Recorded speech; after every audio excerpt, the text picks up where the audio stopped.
At the party. We saw the first new movie, our first new movie of 2018 now. Oh, really? Yeah. Well, yeah, there was Scott Pilgrim, and then I forget. The Post. The Post. I, Tonya. Which those both apparently came out last year. And Darkest Hour, and Phantom Thread, and I'm counting both of those as 2017 because they got released in like very small theaters. And so it's limited release. Yeah. All right, so we're driving Case in his car, so he needs to give a lightning review. And I need to get my keys out of this car. It was really good. I give it probably a 9.5 out of 10. What happened to the letter grades? I thought we were doing letter grades. Oh yeah, I give gotta it an make A. this I give shit it an uniform. A. I give it an A, bordering on A+. Okay.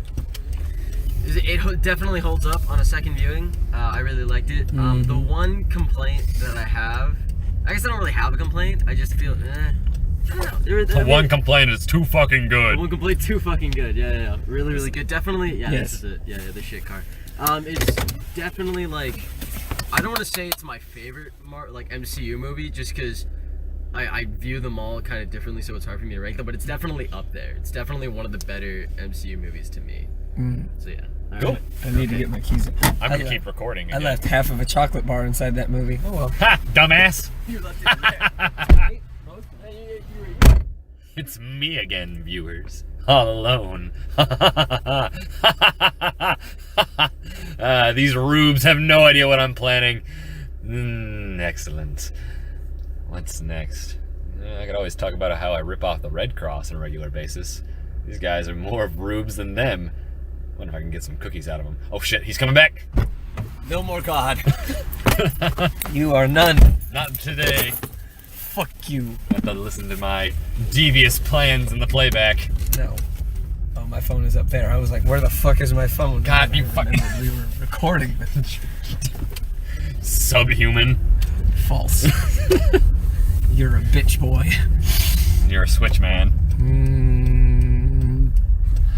But no, I'm in agreement with Casey. I'd give that one a really solid A. Like, it was really good. I would say it's definitely within my top 5, probably top 3 Marvel movies. Yeah. Just mainly because of the very different setting. Yes. The characters were interesting.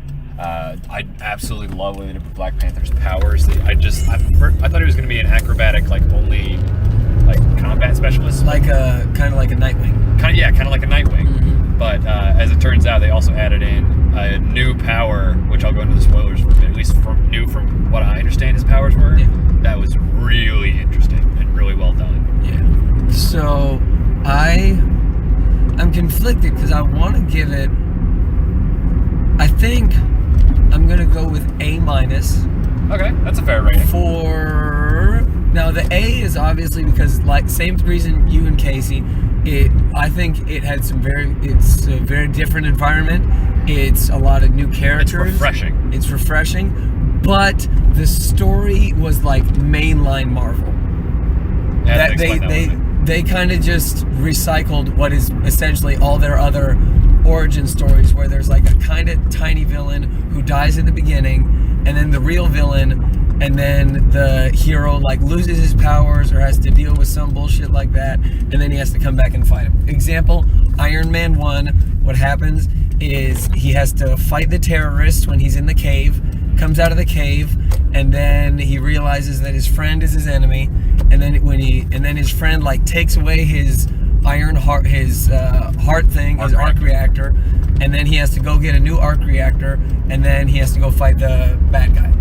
Okay. Which is pretty much the same thing as that, which is where Claw is the bad guy. Go to fight Claw. Claw dies. And then new villain comes up. New villain takes away powers from Hero. Hero has to go find powers from elsewhere, and then comes back and beats the villain. Yeah, okay, I can definitely see that. Yeah, that's the only problem. Because it was a refreshing movie. But the story is just... I'm getting fatigued of Marvel's stories because they're getting the same goddamn thing. What kept me refreshed was the different take on the villain himself. He was a lot more empathetic. I agree. Killmonger just about made this movie for me. And I'm really happy about that because that shows that Michael B. Jordan can be a goddamn superhero or supervillain. You know what his last super role was? What was it? He was the Human Torch in Fan Four Stick. Oh yeah. Shit. Oh, fucking He yeah. plays a lot better of a villain. Yeah. He seemed familiar from somewhere. Dude, he's like a really, really good actor. He's in Oh, I loved him, so I want to go find what else he's been in. Creed, dude. Oh, he was like the main character. He's the in Creed? main character in Creed. I'm fucking watching that movie. You gotta watch all the Rocky movies first. No, not all of them. Watch the first 4, skip 5, watch 6 if you feel like it, but you don't really have to. See, if I was gonna watch him, I would watch up through 4 anyway, just for just Cold War fist fight. Don't watch 5. Is it Don't watch 5. Don't watch 5. Let's just put it this way: on my IMDb list, it's one of the lowest movies rated, and that's a list that includes the fucking Greasy Strangler. Greasy Strangler is a modern masterpiece. Let's go with that. It's real fucking good. Yeah, for us. For us, yes. But no, I can see that one. I'm still gonna stick with an A just because I'm not getting as fatigued. Yeah. Well, then again, you haven't seen all of them anyway. That is very true. Yeah. I did see a good chunk of them though. You've seen, well, since we started doing this, you've seen all of them that came out. That is true. But before that, you haven't seen a lot of them. Yeah.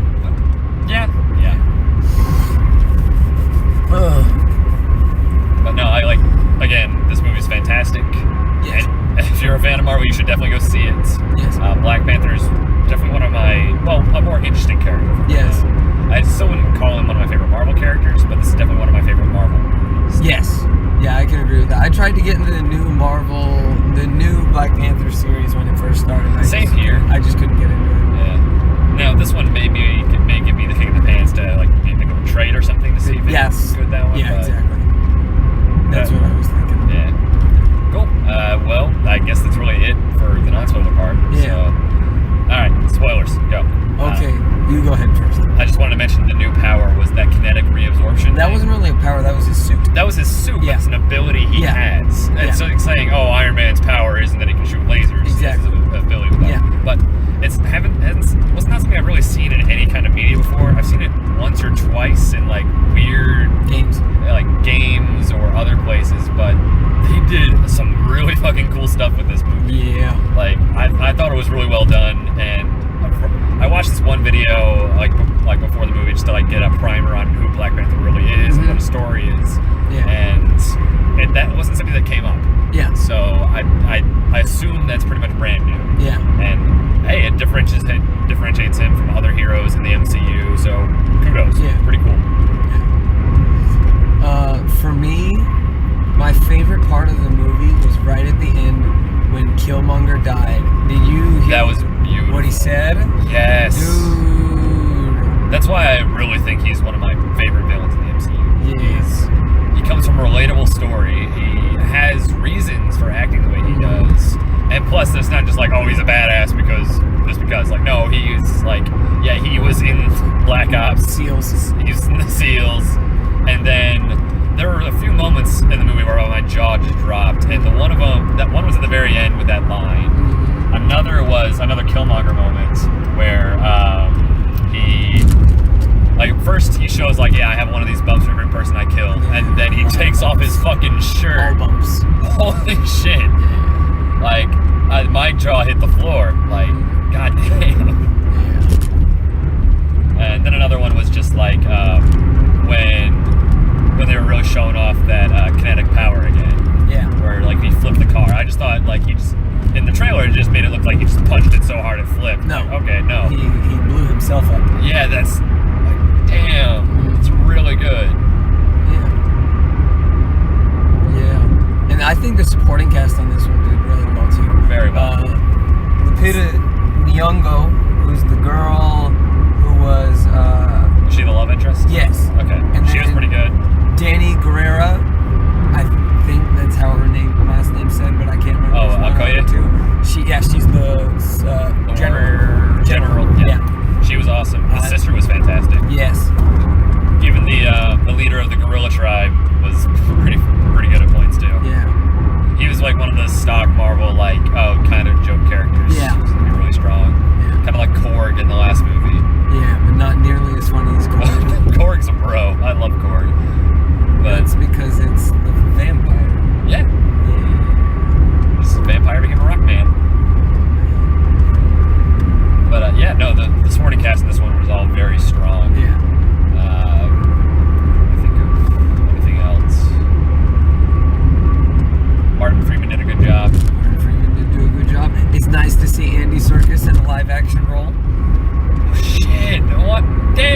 Well, even then, he still kind of had the CG on the arm. He has to compromise somewhere. I'm talking where we actually see his human face. Yeah. The last time I remember him being in a movie where I could see his actual face was in King Kong, and that's because he was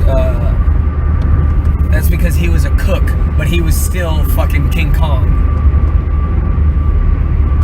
Weird. Because he played two characters. He played like a minor role as a cook. Yeah. And then he was also King Kong. He was also King Kong in the motion capture.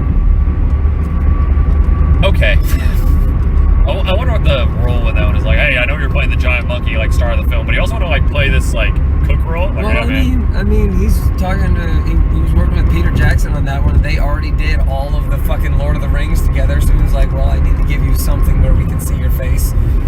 Hey, that's fair enough. I was just wondering how the actual conversation went. It's like, cook didn't show up. You want to do it, Andy? Like, sure. Yeah.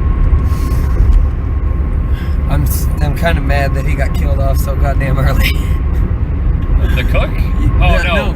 Fucking Circus. Claw, you bitch. The cook. I don't know what the fuck we were talking about. They didn't say we changed movies. I thought we were talking about Giant Monkey movie. No, we're talking about Black Panther now. All right. Like, yeah, he did get. Well, at least like the way he killed off was a nice turn. Yeah. He's like, I want to go to Wakanda. All right. Like, we ain't going. Then Killmonger's like, bitch. He killed his bitch too. Yeah. Like, I'm Wakandan. I'm going to Wakanda with you in a body bag. His bitch. There were so many fucking twists and turns too. It was like, oh yeah, I'm Wakandan. Oh yeah, I work for the CIA. Yeah. Like, oh, I'm king now. All right. This is happening. Yeah, the Navy SEAL stuff I didn't expect. I thought it was going to be something else, but No, and I at least they made some kind of sense. Yeah. It wasn't just some dude who just happened to be really good just because. Like, they at least had some explanation. Being a bit hand wavy, but at least it was like, it wasn't just, I'm going to say this. The villain in this one was like 1,000 times better than the villain in the last Marvel origin story, which is Doctor Strange. Oh, God, yeah. God damn it. That Caecilius was stupid. Trash. He was dumb. Oh, man. Glitter Eyes is a bitch. He's a bitch boy. But no, Killmonger was really fucking good, like, as a character. And his as design a was villain. really cool. His design was awesome. But then, like, and this is gonna get a little analytical here, but I was getting very strong, like, MLK versus Malcolm X vibes from the messages in this movie. Yeah, because T'Challa's like, nah. And he was very MLK about it, where it's like, no, we need to find a peaceful solution. And yeah. Well, he didn't really say he wanted a peaceful solution. He just said he didn't want Wakanda involved in anything really. That was at first, but at the very end, he at the end he did decide. So that's why I'm saying ultimately it was that argument. Yeah. And then Killmonger just the whole time was like, no, give them the weapons. Give them the weapons. Let everybody sort themselves out.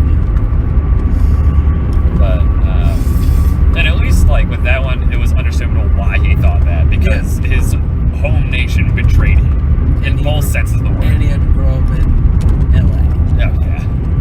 I can't imagine that was the best place in the 90s. No. Off topic, but when they said it was the 90s, there's a fucking Super Nintendo there. I'm like, yep, it's the 90s. Yeah, and there was a Public Enemy poster up on his wall. I didn't notice that one. A couple Public Enemy posters. I mean, hey, as a spy, you gotta keep up image, I suppose. Yeah. Okay, now you need to listen to the Black Panther album. I know you said you don't want to, and I know you said it because it's subpar, but you gotta listen to it for two reasons. Because one, Kendrick isn't really like a big part of it. He has some tracks on it. See, it's not even Kendrick. It's just the whole package. The production is really well done. From what I've heard, not so much. Even Melon Man said the production was really good. Yeah, I watched that review. Yeah. But you gotta listen to it for the African artists. Like, for real, like Seasons and Redemption. I believe I listened to Redemption. Redemption, yes. The Seasons, drums was cool, everything else was in. Seasons, I'll listen to. Seasons features, did you like Love off, which one's featured Zakari on Damn? Oh, Love, that's my least favorite track. Was that the one that featured Zakari? Yes. Oh, well. I want to be with you. Hey. Yeah, no. Least favorite. I will listen to it. I'm just not going to say I'm going to enjoy it. Well, I didn't say, just at least try it. Because, I mean, I listened to it and I definitely didn't like all the tracks, but some of them were pretty good. just telling you, I'm just no interest. Also, if you like the kind of like guitar kind of African singing in that movie. You'll have to just link me the track, man. No, it's not a track off the Black Panther album. It's a whole different album called I can't remember what it's called, but it's by this dude from Africa who plays guitar and sings in his native tongue, and it's some nice stuff. That I may be interested in. His name is Ali Farka Toure. I've shown him to you before. I know you have. Yeah. That's why it sounded familiar. Yeah. At least the description, but some good stuff.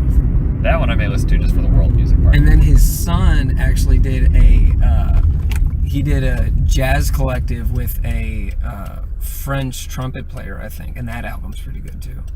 This is getting all sorts of weird, and the weird in the good way that I'm interested, but it's just not the route I expected the son to go. Well, I mean, the son still goes and does the music, and he does it in the same style as his dad, but he got together with some other French artist, and yeah. Oh, and I did listen to the one album you recommended, Malibu. That was pretty good. Yeah, I enjoyed that one. Anderson .Paak. That's some good R&B, dude. I need to do some more listens on it, but like for my first 1.5 listens, I'm enjoying it very much. What is the one track? When I first listened to him, I was like, this is like Bruno Mars, but better. I haven't heard much by Bruno Mars. Okay. Well, because Bruno Mars is trying to do that funk, some bullshit where he's like, oh, this is what cocaine was like. That whole statement was a word spaghetti. And I'm not in the mood for pasta tonight. Can you like straighten out those noodles for me, or? Well, because like he released Uptown Funk, however. That was good. I like Uptown Funk. And it's like, oh, this is what the '80s were like, and this was what cocaine was. Because that's what all the fucking funk music was written on. So he's like, that's what this is. Okay. That's the way I took that song. Is he was like, look at all the drugs we can do. You're right. But, yeah, and my favorite track off the Anderson .Paak album was, what was it? It's either Come Over or Come Down or something. It's a hard funk song. Like I said, that was 1.5 listens. Nice. This whole week, I'm still trying to decide what my album of the week is because I listened to 3 different ones. Yeah. I listened to The Sun's Tirade by Isaiah Rashad. First half, good. Second half, just kind of falls apart. Okay. It's 17 tracks, so... Okay, yeah, that makes sense. Yeah, the first half is real strong, and it's the kind of music that I like. It's good for, like, vibing out to. Second one was that Malibu. Yeah. And the third one was a recommendation from a coworker at work called Locust Abortion Technician by Butthole Servers. And what I would say is use that one for this week and then do the Anderson .Paak one for next week. That way you can give it a couple more listens, see how much you actually like. Yeah. Oh, I definitely like the Anderson .Paak one. Yeah, I just mean like figure out which tracks you really like and all that kind of stuff. Okay. Yeah. But no, I think I'm gonna do Locust Abortion Technician for this one. Oh, it's this gay boy. Sup? You gonna run out of gas, bitch? Sup, fucker? That's just Casey pulled up right beside us. He's gonna run out of gas. He's gonna He almost clog up did with that my on ass. Wednesday. Fucking God. He said he went too empty or a little bit below empty. How do you go below empty on gas? Bitch, that's what happened the day we went to. Cause he's like, oh, I don't usually fill up until I'm like at empty or below, and I'm like, that's why you fucking ran out of gas that day, you bitch. No, physically, how is it possible to go below empty? Well, for us, it's not possible because ours is a bar, but his is still the meter. No, I'm talking like on a literal standpoint. If you are empty on gas, how do you go with negative gas? The meter goes below empty. That's not... If your car is really, truly fucked, then it goes below empty. Does it generate negative gas? I guess Does it deposit gas back into the pump for the first, so. like, 3 seconds? I don't... The bar just went below empty, man. Well, anyway, I'll probably put the Butthole Surfers album up this week, because I listened to it once, and that's enough. It's Silent Hill meets punk music. Nice. And it was interesting, but what the fuck? Yeah, and I can, as long as I remember, I can send you links tonight to or at least I can give you the titles of the 2 albums I was telling you about earlier, the African albums. Okay. Yeah. And you should listen to that My Morning Jacket album. Yeah, no, that was another one. I forgot about that one. Yeah. Well, I'll probably listen to that one too, because I know Kyle used to listen to My Morning Jacket quite a bit. You know what's really funny? Yeah. Is I saw him at a concert for My Morning Jacket like a year and a half after we graduated. I think I saw him freshman or sophomore year of college. Huh. Yeah. All right. Yeah, and I was just on Facebook, and his dad had tagged him in a post of, My Morning Jacket, and I just kind of stood up and looked back, and I'm like, oh, Kyle. There he is. Yeah. But with that one, it was also on American Dad too. Like the band was on American Dad for whatever reason. Like they had a weird spot. So I know of them. Yeah. I know their general style. I just should probably listen to it. Yeah.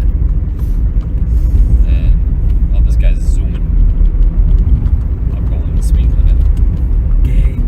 Fuck you. I'm not going with my crotch rocket car up other cars' asses. I'm so happy that I finished the first dungeon in Legend of Zelda. Which one of the great beasts? Yeah. Oh, okay. I finished the elephant. You finished the elephant? Yes. You didn't get scared this time? No. Why would I get scared? No, you saw it. You turned right the fuck around. No, that was the fucking camel, the one in the sand. The camel. No, the elephant I didn't even see. I was given a mission by fish people. They were like, "Hey, let's go fight this elephant," and I was like, "You got it, dude." And then we went and fought the elephant. When the game first released, everybody wanted to fuck the fish man. Dude, that's because every time he talks to you, he goes like this. Yeah. That's exactly what he does. Thumbs up and fucking grin. Everyone's like, I want to stick my dick in this. Yeah. What was it? Dude, one of the puzzles in the fucking elephant one was bullshit. I'm gonna tell you that right now.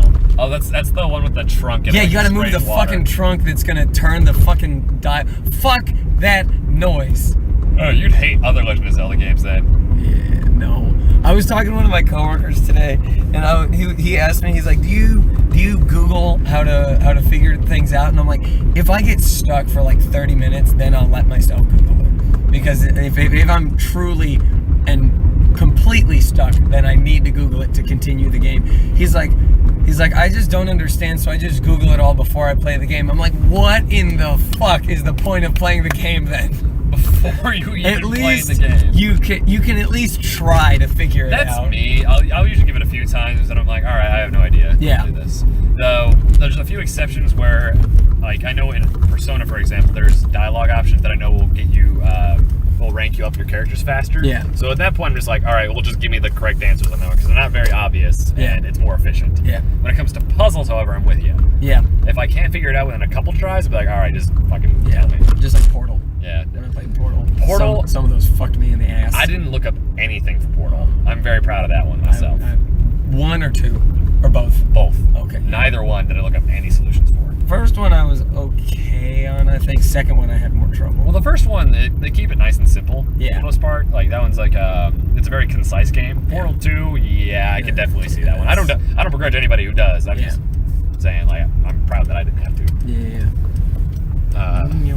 And there's some other games where I'm like, yeah, fuck this. I have no idea what's going on. Yeah. Like, I can imagine it's going to be the case with Silent Hill, because, like, I would have no idea. Are you going to play Silent Hill? Eventually, yeah. I have it on my PSP. Is that going to be one of your... PS Vita. Is it the first one? Yeah, the first one. Oh. Like, the very first Silent Hill. Like, PlayStation 1, too. Yeah. It's not even, like, a fucking port or anything. So you're going to... So is that going to be one... Is that going to be your game for October? That or Alien Isolation. Okay. It's like, You should play Alien Isolation on the hardest difficulty. Fuck that. That ain't happening. Do it.